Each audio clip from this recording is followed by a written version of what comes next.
Hi friends, ப்ளவுஸோட முன்பக்கம் வந்து நம்ம எப்படி ஈஸியான மெத்தடில் மார்க் பண்ணலான்னு பார்க்கலாம். ஃபஸ்ட்டு வந்து நம்ம ப்ளவுஸில் பின்பக்கமும் கட் பண்ணி எடுத்திருப்போம், கையும் கட் பண்ணி எடுத்ததுக்கப்புறம் மீதி இருக்க துணியில் இந்த மாதிரி ப்ளவுஸோட பின்பக்கத்தை மேலே போட்டுக்கோங்க. இப்போ நான் போட்டிருக்க மெத்தட்லேயே போட்டுக்கோங்க. இது வந்து ஸ்ட்ரைட் கட் ப்ளவுஸு, நேர் கட் ப்ளவுஸுங்கிறனால நம்ம இந்த மாதிரி போட்டிருக்கோம். உங்களுக்கு கிராஸ் கட் ப்ளவுஸ் தைக்கணுன்னா நம்ம கிராஸில் வந்து போட்டுக்கோங்க. அடுத்து வந்து நம்ம அந்த ப்ளவுஸ் பின்பக்கத்தோட அந்த ஷோல்டர் அளவு, கைக்குழி அளவு, சைடு அளவு எல்லாமே மார்க் பண்ணிக்கோங்க. சைடு அளவு மார்க் பண்ணும்போது மட்டும் நமக்கு ப்ளவுஸோட பின்பக்கம் வந்து சரிஞ்சு இருக்கும் அந்த லைன் வந்து. ஆனால் நம்ம ப்ளவுஸோட முன்பக்கம் மார்க் பண்ணும்போது சரிஞ்சு வரையாமல் அந்த லைனோட சேர்த்து நம்ம ஸ்ட்ரெயிட் லைனாக தான் மார்க் பண்ணணும். அந்த லைனில் இருந்து ஒரு 1/2 இன்ச்சு வெளியே தள்ளிக்கோங்க. வெளியே தள்ளிட்டு நம்ம வந்து ஒரு நேராகவே லைன் போட்டுக்கோங்க. எதுக்காக நேராக நம்ம லைன் போடுறோன்னா, நம்ம முன்பக்கம் வந்து டாட்டு பிடிப்போம். டாட்டு பிடிக்கும்போது அந்த துணி இன்னும் கொஞ்சம் கூட உள்ளே போகும்.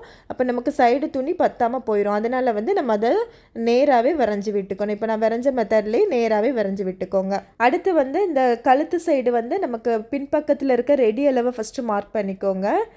மார்க் பண்ணதுக்கு பிறகு ஒரு 1/2 இன்ச்சு அதிலேருந்து வெளியே தள்ளி மார்க் பண்ணிக்கோங்க. எதுக்காகனா நம்ம வந்து ஹூக் அண்ட் ஐப்பட்டி வந்து தைப்போம். அந்த இதுக்காக அளவு துணி வந்து ஒரு 1/2 இன்ச்சு விட்டுக்கோங்க.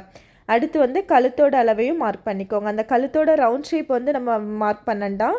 ஏன்னா நமக்கு வந்து பின்பக்க கழுத்தோட முன்பக்க கழுத்து வந்து மேலே தான் இருக்கும், இறக்கம் கம்மியாக தான் இருக்கும். அதனால் வந்து மார்க் பண்ண வேண்டாம். இப்போ ஷோல்டரோட அளவு எல்லாமே மார்க் பண்ணிக்கோங்க. அடுத்து ப்ளவுஸோட முன்பக்க உயரம் வந்து நம்ம மார்க் பண்ணணும். முன்பக்க உயரம் மார்க் பண்ணதுக்கு அளவு ப்ளவுஸை எடுத்துக்கோங்க. அளவு ப்ளவுஸில் ஹூக் பட்டி சைடு எடுத்துக்கோங்க. நான் வந்து உள்பக்கமாக திருப்பி எடுத்திருக்கேன்.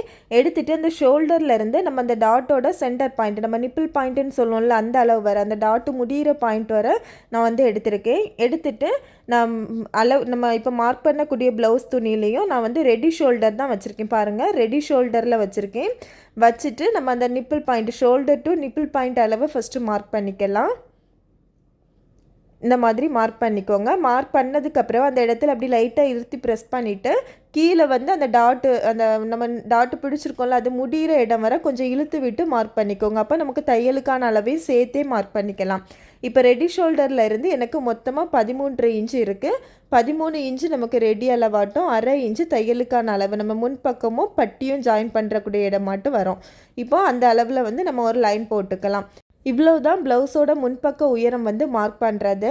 அடுத்த வீடியோவில் வந்து நம்ம அந்த ஹூக் பட்டி சைடு வந்து எப்படி மார்க் பண்ணணும், அந்த டாட்டுக்கு எப்படி மார்க் பண்ணணும்னு நெக்ஸ்ட் வீடியோவில் பார்க்கலாம். இந்த வீடியோ உங்களுக்கு பிடிச்சுன்னா லைக் பண்ணுங்கள், என்னோட ஐடியா ஃபாலோ பண்ணிக்கோங்க. தேங்க்யூ.